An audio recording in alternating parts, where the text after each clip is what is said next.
YouTube, what it do? WACK said that the Drakeo the Ruler case has been cold for 5 years. It wasn't until Munchie brought his name up that they now launched a... I don't know if that was really bad timing on Munchie B's behalf. I don't know if it was really bad placement of a statement on Munchie B's behalf, or I'm not sure if the DA just said, you know what, I'm sick of hearing these dudes talk about this on YouTube. Let me get involved. But it seems like no one cared about this Drakeo the Ruler case until Munchie B opened his mouth about it and had some things to say. Now, when it comes to this level of flambery, skullduggery, and larceny, we all know what's been going on. We all know the now famous soundbite where Munchie B said that he was passing a bottle to Drakeo the Ruler's unaliver, but let's see what's going on exactly. Full investigation. WACK said he's the reason why YG is gonna get locked up. We now know that Draco's bodyguard is a witness. He claims that he seen YG shank Drakeo the Ruler. Munchie's a dummy to share between the two of them. And this shit then got a little more serious than I thought it was gonna get, because now that case been cold at least 5 years. It wasn't until Munchie said that dumb shit. You know, I gaslight the little dude, and I know he got a problem, and you know, can't nobody under the influence or intoxicated ever beat me at nothing. I don't give a fuck who you are. I'm gonna manipulate, gaslight you, sell you an illusion. I'm saying is, he got on there and said, I pass a bottle to the dude that killed Drakeo every week. Soon as you did, this is an open case. Yeah, that was a soundbite, and that's not the original soundbite, but that is a direct quote. And you just kind of wonder why Munchie B would even open his mouth to say something like that. And just imagine if you were the dude who passed the bottle to him, looking at this nigga like, what the hell's wrong with you? Oh, that's a lead. The other dude, they gonna holler at him too. What is it, Y7 or whatever the fuck his name is? Him too. Anybody that made any type of statements insinuating they saw something, we know who did it, they coming to talk to you. Now the problem is, if Munchie would have never said that, YG would have never got pulled in for question. But even him, he did a goddamn song. They said all of this stuff was water under the bridge. They had no clue who done it. But WACK said Munchie did a video saying that he kicked Drakeo on the ground. Then he did a video saying that a 16-year-old boy was the one who knocked Drakeo out. So 2 Games for YouTube is mistaken his claims. Munchie B did say that he kicked Draco's dead body, but WACK was the one who allegedly got knocked out by the 16-year-old boy, not Drakeo.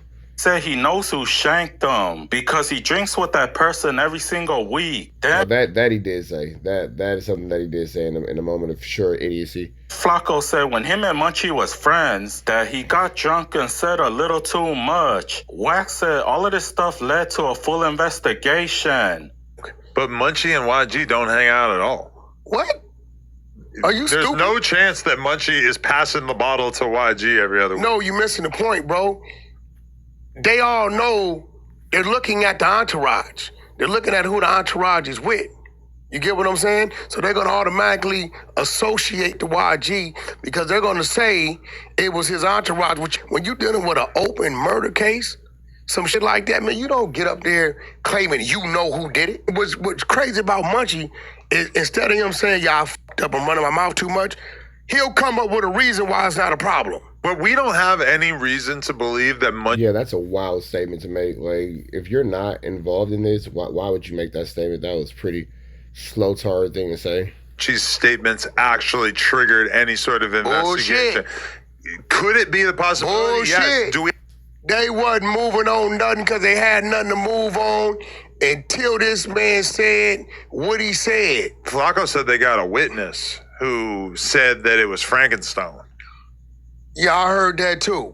Whoever Draco's security is. Now this caught me off guard. Now Draco's security guard is not mentioning anything about the guy Frankenstein, so I'm not sure why Flacco is again bringing him into the situation because he has not been mentioned by any form of law enforcement or anything like that. So, you know, that's just bringing somebody into something that has nothing to do with anything. But even ADAM22 said Munchie said a little too much. He defended Munchie the whole time, but even he agreed that he said a little too much. That's why a lot of people say that you should have just let the dead be dead. Whoever Draco's security was, from my understanding, he's a non-affiliate.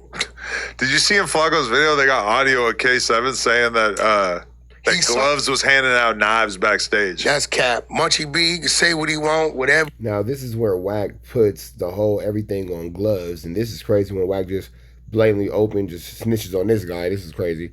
He want, there ain't no man supposed to go on there talking about, you know, the motherfucker that killed somebody, unalived somebody on a open burger case. They really don't have a suspect. They hollering this other dude name. I don't know this dude. But he ain't been arrested. I mean, he definitely said too much. But at the same time, like, that's not going to be the reason why somebody goes down for it. Somebody's that's why they want to book him because of a witness, This why they right? want to question him. Yeah. Yeah. You putting yourself in it, and then now we like, where your case is at? WACK said he doesn't respect Sporty Face because when he was friends with Munchie B, he never had. Now, WACK is the whole reason why Munchie B and Sporty Face are having a little 1-2 step like Sierra, because Munchie B wasn't quite crafty enough to get around WACK100 and his flu flammering, skullduggery, or larceny.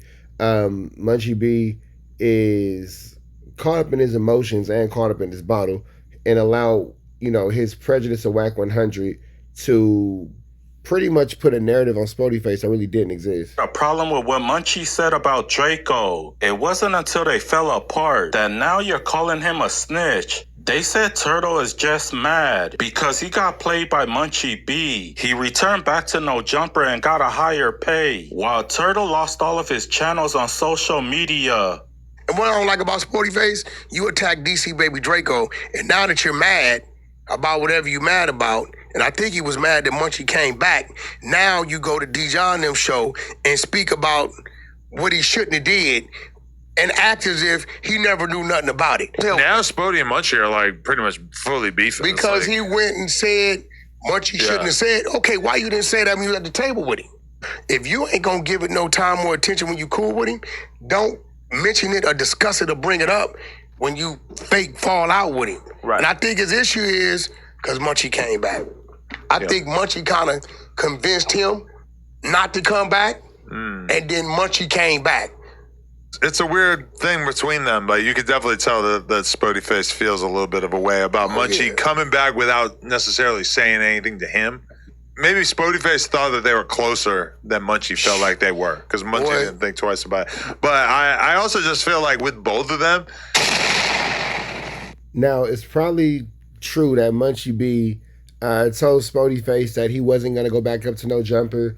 Munchie B probably had some things to say about Adam, probably was talking a little bit of trash, all that kind of stuff, and they had their powwow about how they wouldn't go back to No Jumper, and Munchie B did not stand on his situation. He didn't at all, you know what I'm saying? It just wasn't really in his repertoire. But with that all being said, man, Sporty Face, hey, man, you learned a valuable lesson. Don't trust these dudes, bro. Don't trust them. With that all being said, red dot to the left, you know the rest. We go.